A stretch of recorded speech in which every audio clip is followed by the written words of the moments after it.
주식의 즐거움을 주는 방송 돈다방 미쓰리 8월 25일 금요일 방송 시작하겠습니다.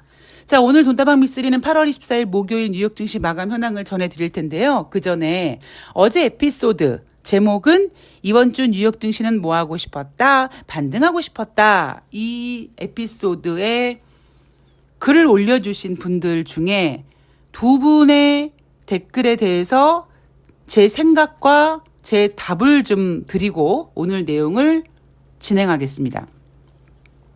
자, 어떤 분께서 국내 펀드 환매했더니 오르네라고 댓글을 달아주셨어요. 제가 여러분들께 정말 간곡히 부탁드리고 싶은 게 뭐냐면 여러분들이 투자에 있어서 어떤 선택을 했을 때 그 선택에 대해서 후회하지 마십시오. 여러분들이 주식을 매수하면 주식이 빠집니다. 여러분들이 주식을 매도하면 주식이 오릅니다. 그건 여러분들이 재수가 없어서가 아니라 그냥 그럴 수밖에 없어요. 그게 어찌 보면 주식의 어떤 그 힘의 싸움입니다. 예전에 저에게 주식을 가르쳐줬던 고수는 그 녀석이 주식을 매수하는 가격이 당일의 저점이었어요. 근데 그 녀석은 그런 고수임에도 불구하고 매일매일 고민을 합니다. 그 고민이 뭐였냐면 자기는 주식의 저점은 잡는데 고점은 못 잡는데요. 근데 오히려 저는 저점은 잘 못 잡습니다. 그런데 고점은 잘 잡아요. 그래서 저 같은 경우는 그냥 저점은 그냥 포기했어요. 뭐 저점이야 뭐 그냥 분할 매수하지 뭐. 아니면 어차피 내가 이 종목에 대해서 간다라는 걸 확신하고 있으니까 뭐 기다리지 뭐 이 정도의 마인드 컨트롤을 하면서 이겨냈습니다. 인생도요. 후회의 연속입니다. 그죠? 그럼 최소한 투자에 있어서는 여러분들의 결정에 후회하지 마십시오. 왜냐하면 여러분들이 그 당시 주식을 매수하고 매도하고 펀드도 마찬가지로 환매하고 했을 때 그때가 바로 여러분들이 가장 최선의 선택이었거든요. 자, 그러면 다시 이분 국내 펀드 환매했더니 오르네라고 하신 분의 이야기로 돌아가면 이번 주 뉴욕 증시가 반등했잖아요. 환매했어요. 환매했더니 어찌 보면 더 간다 이런 거 아닙니까? 그런데 8월 24일 뉴욕 증시가 많이 하락했네. 그러면 8월 25일 금요일 대한민국 주식시장 안 좋겠네? 그러면 환매 잘한 거네? 이게 되는 거죠. 주식하시는 분들이요. 펀드도 마찬가지고 그러니까 투자에 관심이 많으신 분들은 그러니까 저는 주식 얘기만 할게요. 주식이 오르면요. 세상이 다 장밋빛입니다. 주식이 빠지죠? 무슨 남들이 보면 부모님 돌아가신 줄? 주식의 노예가 되지 마십시오. 주식이 오르면 하루 종일 기분 좋고 주식이 빠지면 하루 종일 우울하고 그렇게 일희일비하지 마십시오. 그거요. 건강에도 안 좋고요. 멘탈에도 안 좋고 결론적으로 그렇게 하면 돈을 못 법니다. 제가 이렇게 자신 있게 말씀드리는 이유는 저도 그랬거든요. 제가 여러분 2023년 하반기 주식시장은요. 오르락 내리락 오르락 내리락 오르락 내리락 오르락 내리락 이렇게 움직이는데 큰 그림으로 보면 우하향 곡선을 그릴 것이다. 물론 가끔씩 튈 때도 있다라고 말씀을 드렸습니다. 자, 7월 말에 대한민국 코스피 시장은요. 2700포인트를 손대면 톡하고 닿을 정도까지 가까워졌었어요. 자, 그런데 아직 한 달도 안 됐는데요. 이미 2600포인트에서 손대면 톡하고 터질 것처럼 닿을 듯 마을 듯 닿을 듯 마을 듯 했던 게 바로 엊그제 같은데 지금 우리는 어디에 와 있습니까? 2500에 와 있어요. 그리고 이제 조금 더 시간이 지나가면 우리는 2400포인트랑 이렇게 지지고 볶고할 거예요. 제가 여러분 2023년도 하반기 주식시장은 이런 그림이 될 겁니다라고 말씀드렸던 이유. 2600에서 이제 2500까지 내려왔습니다. 이제 2400까지 갈 거예요. 여기에 여러분들이 어찌 보면 미쓰리의 그 시황대로 진짜 나중에 움직인다면 국내 펀드 환매했더니 오르네라고 섭섭해하신 분은 최선의 선택을 하신 거예요. 앞으로 주식시장은 여러분들을 굉장히 힘들게 만들 겁니다. 제가 최근에 가장 많이 했던 얘기가 뭡니까? 뭐 테마주 같은 경우에는 내가 못 샀는데 올라가가지고 아이고 속상해 나도 벌고 싶었는데 했는데 다시 빠졌더니 이번이 기회야 다시 매수하고 내가 매수하면 또 빠지고 내가 손절하면 다시 발광하고 오르고 이 얘기 계속해드리죠. 그게 왜 그러냐면요. 지금 시장은요. 개인 투자자들을 너덜너덜하게 만들어서 도망치게 만드는 시장이에요. 지금 주식시장이 그렇습니다. 그래서 여러분들은요. 여러분들의 선택에 최선을 다하시고 그리고 늘 말씀드리지만 일일비하지 마시고요. 자, 답변이 되셨을 거라고 생각할게요. 자, 그리고 또 한 분께서 뭐라고 말씀드렸냐면 본인은 시황간난이라고 표현해 주셨는데 미쓰리가 얘기하는 경제지표 네이버에 이렇게 뭐 미국 거시 경제지표 이렇게 쭉 지표들 나오는데 그거 미쓰리가 얘기하는 거 보면 내가 갖고 있는 자료에 없기도 하는데 어디서 봐요? 라고 하시는데요. 저는 일단 네이버를 신뢰하지 않습니다. 네. 네이버 안 봅니다. 제가 네이버에 검색을 하지 않는 게 2001년인가? 예, 그때부터인 것 같아요. 뭐 여하튼 그게 중요한 건 아니고 네이버에서 그렇게 거시 경제 지표 같은 거를 검색해서 보지 마시고요. 각 증권사 사이트에 들어가시면 홈페이지 들어가시면 뭐 투자 전략 이렇게 보고서 올려놓는데 보면 증시 칼렌더라고 있습니다. 키움증권도 있고요. 뭐 증권사들 이렇게 만들어요. 근데 저 같은 경우에는 하나금융투자증권의 증시 칼렌더를 참조합니다. 그 증시 칼렌더는요. 매월 한 27, 28, 29, 그러니까 월 말에 올라옵니다. 그럼 저 같은 경우에는 그 올라오는 거를 보고 프린트를 내서 일단 책상에 붙여놓죠. 그리고 또 하나 더 나아가서 제가 말씀드렸잖아요. 저는 그 증시 칼렌더를 만들었던 초창기 멤버였다고요. 그러니까 진짜 주식 공부를 하시기 위해서는요. 당장은 익숙해져야 되니까.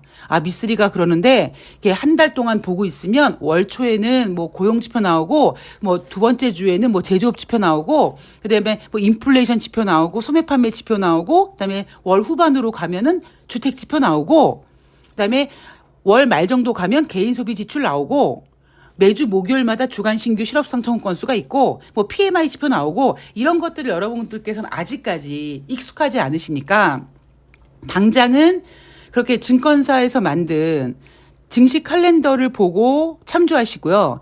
진짜 주식 공부하시려면은요. 아예 빈 착상 달력 있잖아요. 빈 탁상 달력 같은 거 아니면 A4 용지 아니면 엑셀 같은 데다가 내가 매일매일 경제 지표 같은 거 그런 걸 체크할 수 있도록 만들어 가지고 여러분들께서 직접 만드시는 거예요. 그게 가장 좋은 방법입니다. 자, 오늘 방송 준비가 된 게 있으니까 여기까지만 제가 답을 드리고 더 궁금하신 사항이 있으면 언제든지 댓글에 올려주시면 되겠습니다. 자, 8월 24일 목요일 뉴욕 증시 하락했습니다. 다우지수가 1.08, S&P 500이 1.35, 나스닥이 1.87% 하락했습니다. 미쓰리, 네가 이번 주에는 뉴욕 증시 반등하고 싶다며. 왜 빠졌어? 그럼 전 이렇게 반박할 거예요. 뉴욕 증시 반등 분명히 어제 했고요. 제가 이번 주 주초에 뭐라고 말씀드렸습니까? 인생이나 주식이나 한쪽 방향으로 가지 않을 거기 때문에 반등을 한다고 그 반등이 주 후반까지 끝까지 가진 않을 것이다. 라는 이야기를 분명히 방송에서 해드렸습니다.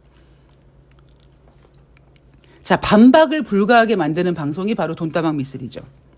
자, 특히 이날 뉴욕 증시 하락에 대해서 엔비디아 실적이 강한 모습을 보였음에도 위험 선호 심리를 되살리는데 실패해서 하락했다. 자, 제가 엔비디아 뭐라고 말씀드립니까? 엔비디아 기대감도 있고 실적도 좋아. 그런데 이미 그거는 올해 연초부터 계속 반영이 돼서 220% 상승을 했어요, 지금까지. 그럼 얼마나 더 가야 되는데. 뭐 이렇게 욕심이 많어. 아니, 1년에 지금 8월 중순인데 지금 220%가 올라갔는데 뭐 한 1000% 올라가야지 이제 만족하네 그러시겠습니까? 이미 엔비디아의 어떤 실적 기대감은 220% 올라오면서 다 반영이 됐다. 이런 이야기 해드렸죠.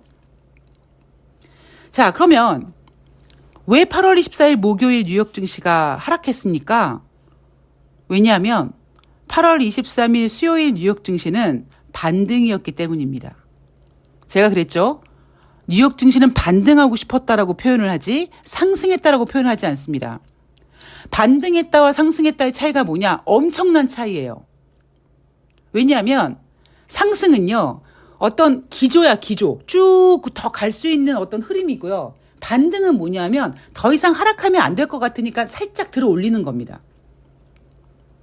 그리고 지난주 뉴욕 증시가 약했던 이유가 뭐였습니까? 중국 경제였잖아요. 중국 경기 침체. 그리고 중국의 부동산 개발 회사 디폴트 우려가 많이었습니까?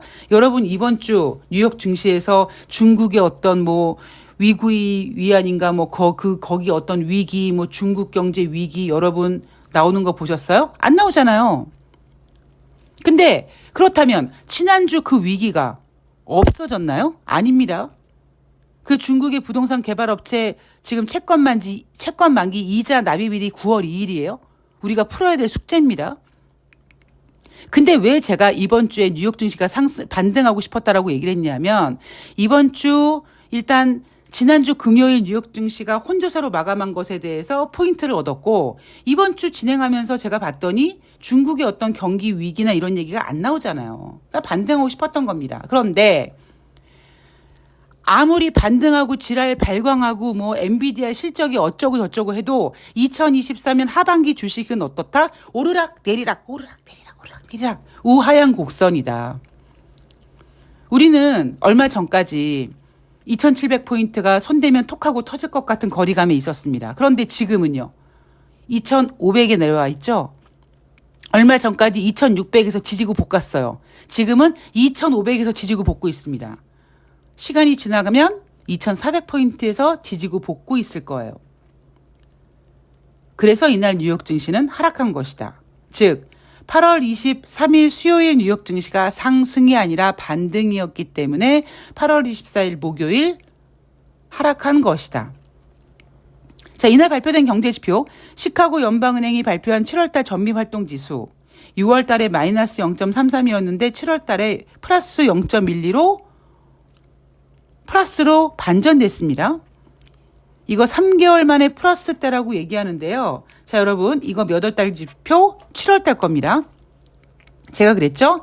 4월달 경제지표는 무조건 잘 나오고 왜? 3월달 실리콘밸리 뱅크 사태가 있었기 때문에 그리고 5월달, 6월달, 7월달 경제지표는 어떤 건 잘 나오고 어떤 건 못 나오고 하면서 투자자들을 그리고 연준을 헷갈리게 할 것이다. 잘 나오는 거 보면서 와 이거 미국 경제 이제 뭐지만 연착륙하나 이런 기대감을 줄 수 있고 못 나오는 거는 아닌가 이런 생각도 들게 할 수 있고 굉장히 그 투자자들로 하여금 연준위원들로 하여금 약간 생각을 복잡하게 만드는 경제 지표가 5월달, 6월달, 7월달에 나옵니다. 자, 그런데 여러분 8월달 숫자를 달고 나오는 최근 경제 지표는 다시 부진해지고 있어요. 자, 주간 신규 실업상 청원 건수 전주 대비 10,000명 감소해서 23만 명. 자, 시장 예상은 24만 명이었는데 시장 예상보다 10,000명이 줄어들었다. 자, 이거 언제든지 올라갈 수 있습니다. 그런데 제가 며칠 전에 말씀드렸죠. 노동부에서 발표되는 비농업자 고용자 지수 잘 나왔어요 해서 투자자들을 막 박수치게 만들었는데 계산기를 다시 두들겨 봤더니 못 나왔어요. 그러고 하향 조정한 거 이거 잊으시면 안 됩니다. 자, 미국의 내구재 3년 이상 사용 가능한 제품 요거 증가냐 감소냐 5.2% 감소입니다. 2020년 4월 이후 가장 빠르게 감소하고 있다. 자, 여러분 다시 3월달 실리콘밸리 뱅크 사태가 있었고요. 투자자들은 리먼 사태가 될 것처럼 걱정을 했습니다. 엄청나게 두려워했고요. 엄청나게 공포에 떨었습니다. 자, 그러다가 예상과는 달리 무난하게 좀 넘어갔어요.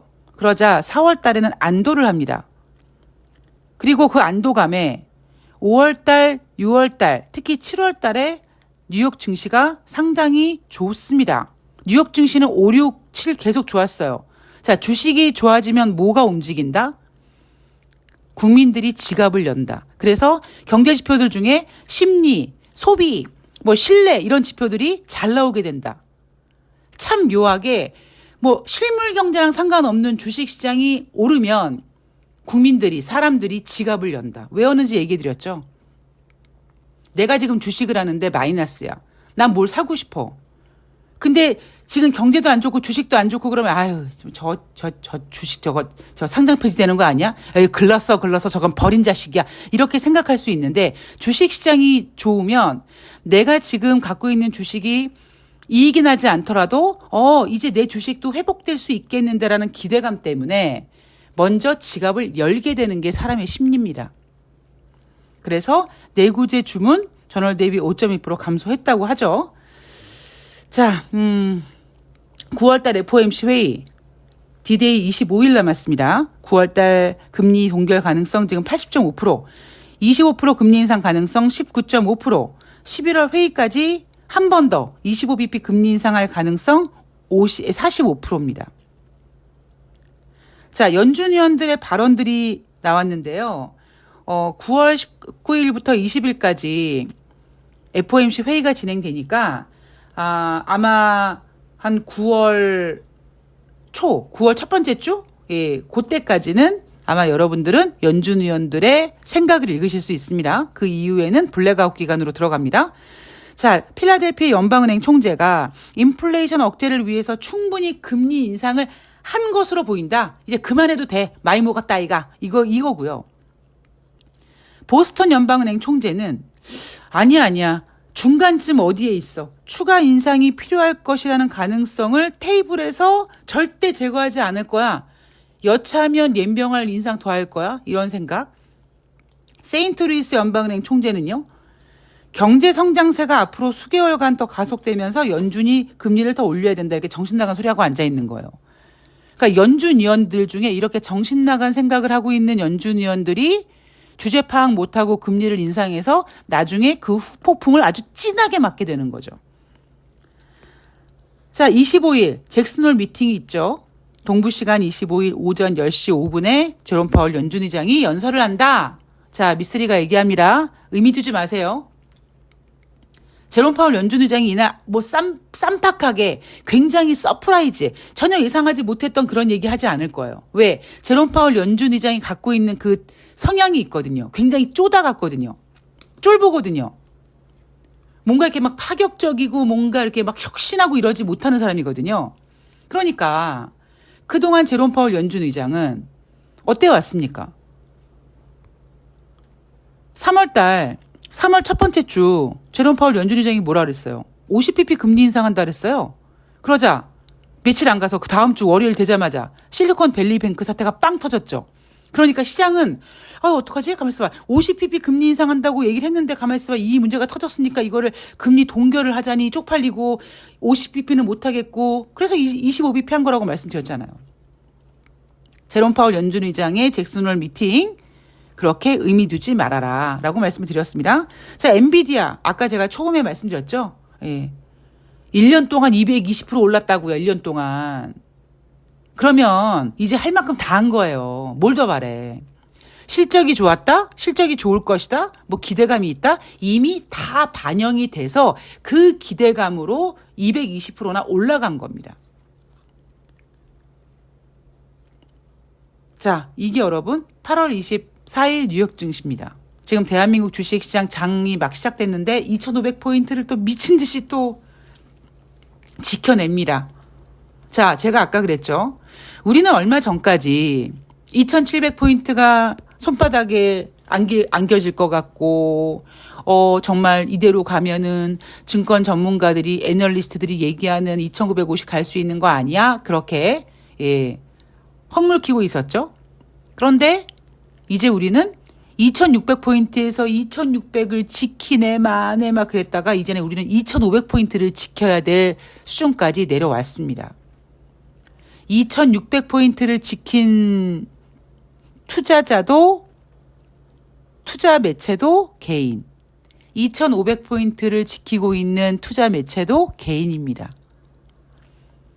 지금 개인들은요. 어깨에 엄청나게 무거운 매물대를 지고 버티고 있습니다.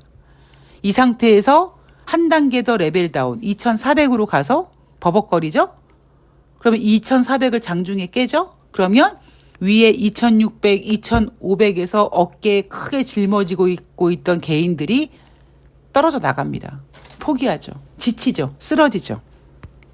그러면서 우르르르르르르르 개인들이 밀려나면서 뭔가 시장에 물갈이가 한번 되고 그리고 뭔가 새로운 판이 만들어지려고 하는데 아마 그 새로운 판은 쉽게 만들어지진 않을 거예요. 여러분 제가 작년 연말에 뭐라고 했습니까? 2023년 주식시장은 뭐 2,000을 깨고 그러지도 못할 것이다. 그리고 반대로 3,000도 가지 못한다. 적정한 포인트 사이에 두고 박스권 만들어 놓고 개별 종목들 진짜 선수들의 장 이렇게 움직일 거다라고 분명히 말씀을 드렸습니다. 자, 시황은 만원경을 보고 넓게 보시고요. 매매는 현미경을 끼고 아주 섬세하게 자세히 보셔야 됩니다. 그리고 다시 한번 부탁드리지만 여러분들의 선택에 후회하지 마십시오. 대신 내가 그 선택을 계속 잘못했다면 그 선택을 더 잘할 수 있도록 열심히 시황 공부하고 주식 공부하고 하면서 그 확률을 높여가는 거예요. 제가 매번 말씀드리지만 저는 주식의 당일 고점을 잡는다고 했잖아요. 그 고점을 잡아봐야지 또 다른 종목에서 잡을 수가 있습니다. 아, 지난번엔 잡았는데 이번엔 틀렸어. 안 될 것 같아. 그러면요. 그 손맛을 잃어버리면 다시는 고점을 못 잡습니다. 주식은요. 인내와 끈기와 독한 마음과 열정과 뭐 적당한 기억력과 이런 거 막 되게 많이 필요하거든요. 뭐 모든 업종이 그렇겠죠. 모든 게 그렇겠지만 여러분들이 나 주식을 하고 싶어 하면 여러분들 마음속에 가장 꽉 중심에 자리 잡고 있어야 될 멘탈이 뭐냐면 날로 먹으려고 하지 말자입니다. 세상의 모든 건 다 대가가 있습니다. 자, 여러분 어쨌든 개인들이 또 오늘 금요일 열심히 2,500포인트를 지키기 위해서 몸부림을 치고 있습니다. 여러분들은 구름 위에 있는 올림푸스 신전의 신들처럼 내려다보시고요. 여러분들이 굳이 저 판에 막 뛰어들어서, 그러니까 여러분들이 매매하시는 건 괜찮은데요. 여러분들이 이 판을 2,500포인트를 여러분들이 지지하려고 애쓰지 마십시오. 자, 오늘 돈다방 미스는 여기까지고요. 저는 8월 26일 토요일 날, 금요일 날 뉴욕 증시 가지고 찾아뵙도록 하겠습니다. 자, 오늘 제가 두 분의 그 댓글을 안내해 드렸는데요. 뭐 질문도 괜찮고요. 뭐 여러분 속상해서 뭐 넋두리도 괜찮고요. 또 뭔가 미쓰리의 생각을 읽으면 조금 도움이 되실 수도 있으니까요. 언제든지 그런 질문과 의견들 환영합니다. 자, 오늘 화이팅 하시고요. 저는 내일 뵐게요. 고맙습니다.